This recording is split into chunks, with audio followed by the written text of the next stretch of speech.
Mesdames, Messieurs, bonjour. Cher Président, cher Félix, je suis très heureux de vous accueillir aujourd'hui à Paris, en tant évidemment que le Président de votre pays, après des échéances politiques intérieures importantes et franchies avec succès, dont je vous félicite parce qu'elles sont une étape importante de la modernisation de la vie démocratique, politique, RDC, et de votre volonté d'aller de l'avant, mais aussi en tant que Président de l'Union africaine et partenaire stratégique de la France. Nous étions avec le président Tshisekedi il y a quelques jours au Tchad, à N'Djamena, pour rendre hommage au président défunt Idriss Déby et pour soutenir un processus de transition qui doit ouvrir la voie de la démocratie et de la stabilité, la plus grande fermeté, la répression des manifestations et des violences qui ont eu lieu ce matin à N'Djamena. Nous appelons au respect des engagements qui ont été pris par le Conseil militaire de transition, celui d'une transition pacifique, inclusive sur le plan politique. Et je veux être ici très clair, j'ai apporté mon soutien à l'intégrité et la stabilité du Tchad très clairement à N'Djamena. Je suis pour une transition pacifique, démocratique, inclusive. Je ne suis pas pour un plan de succession. Et la France ne sera jamais aux côtés de celles et ceux qui forment ce projet. Le temps est venu de lancer un dialogue politique national ouvert à tous les Tchadiens. C'est ce qui est attendu aujourd'hui du Conseil militaire de transition et c'est la condition même de notre soutien. Et je veux ici dire que nous resterons engagés aux côtés de l'Union africaine, que préside le président Tshisekedi cette année, aux côtés aussi du G5 Sahel, et je veux saluer l'effort des présidents du G5 Sahel qui ont aussi œuvré à cette médiation avec beaucoup de force, et il faut que dans les prochains jours, nous puissions rétablir la situation qui aujourd'hui me préoccupe très fortement. Au-delà de ce sujet, notre coopération est évidemment riche de beaucoup de dossiers bilatéraux que nous allons évoquer dans la volonté de développer la coopération économique, les opportunités offertes à la jeunesse de votre pays par les programmes d'éducation, de santé et de création d'activités économiques, politique aussi de francophonie, car nous avons là-dessus également beaucoup à faire ensemble.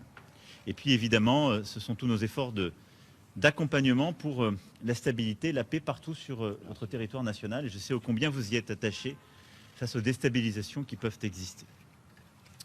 Enfin, nous évoquerons aussi les grands sujets continentaux. Et en effet, nous avons un agenda extrêmement chargé. Le premier, c'est continuer à faire vivre la solidarité internationale face à la pandémie. Il y a un an, nous avons lancé ensemble, avec plusieurs collègues, l'initiative ACTA pour aider l'Afrique à répondre aux défis de la pandémie.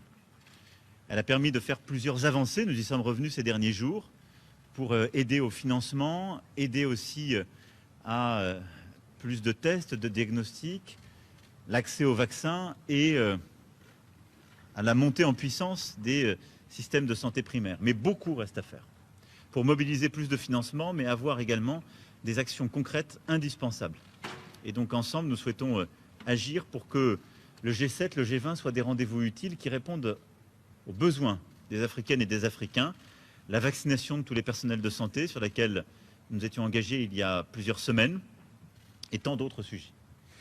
Et puis dans quelques semaines, nous nous retrouverons donc 17-18 mai prochain à Paris pour un sommet avec beaucoup d'autres leaders du continent africain et du monde entier, le sommet pour le financement des économies africaines. Et je veux ici que chacun ait bien en tête le choc, pas simplement sanitaire, mais économique, que le continent africain subit depuis 2020. C'est un ralentissement profond, très fort, l'année dernière et encore cette année, dans un continent qui est en pleine expansion démographique. Et nous ne pouvons pas faire, en quelque sorte, comme si nous pouvions continuer avec les recettes d'hier. L'Europe a une réponse exceptionnelle, une politique monétaire inédite, une réponse budgétaire qui s'est traduite en juillet dernier avec un plan de relance historique. Les États-Unis d'Amérique ont annoncé un plan fédéral inédit et une des politiques monétaires les plus accommodantes. Et nous sommes en train collectivement d'abandonner l'Afrique à des solutions qui datent des années 60. Je me félicite qu'on puisse avancer, nous allons pousser pour le faire, mais nous devons absolument inventer pour le 17-18 mai prochain un New Deal du financement de l'Afrique, c'est-à-dire des solutions profondément novatrices, une échelle d'ambition qui corresponde à ce que nous sommes en train de vivre. Sans quoi, nous laisserons le continent africain face à la pauvreté, nous laisserons le continent africain et sa jeunesse face à la réduction de leurs opportunités économiques, une migration subie et l'expansion du terrorisme. Et cela, je ne veux pas m'y résoudre. Et donc c'est un sujet que nous allons aussi traiter avec le président Tshisekedi, car il est à mes yeux au cœur de l'agenda des prochains mois et des prochaines années. Pour toutes ces raisons, cher Félix, cher président, merci d'être à Paris aujourd'hui. Et encore bravo pour les succès obtenus dans ton pays et sur le continent. Merci, Président. Merci beaucoup, Monsieur le Président, cher Emmanuel, merci. Merci de me recevoir si rapidement à Paris pour parler des choses que vous avez entendues. Sur le Tchad, nous avons parfaitement le même entendement. Il faut très vite revenir à l'ordre démocratique. Je reste dans la droite ligne de ce que j'ai dit dans mon discours à N'Djamena. Nous soutenons évidemment la stabilité actuelle, mais à condition qu'ils aillent très vite vers la consolidation de la démocratie, des institutions démocratiques. Pour le reste, nous parlerons Afrique aujourd'hui, mais aussi dans quelques semaines. L'Afrique qui a lancé sa zone de libre-échange continentale, ce vaste marché commun que nous voulons à l'image de l'Europe et pour lequel nous comptons sur nos partenaires traditionnels afin de nous accompagner dans cette grande aventure qui va être nécessaire pour le bonheur de notre continent. La paix, bien évidemment, reste au centre de nos préoccupations. Au niveau africain, nous avons cet objectif de faire taire les armes.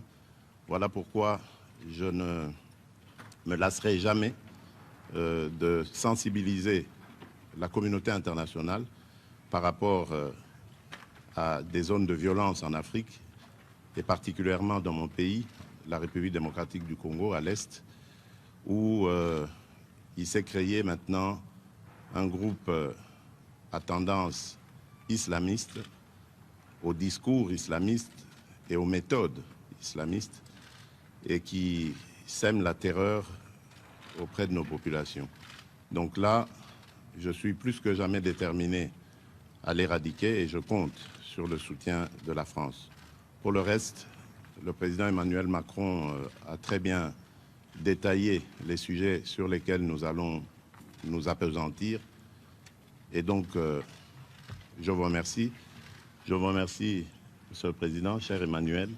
Et je crois que nous pouvons aller travailler. Merci beaucoup. Voilà. Merci à tous. Merci.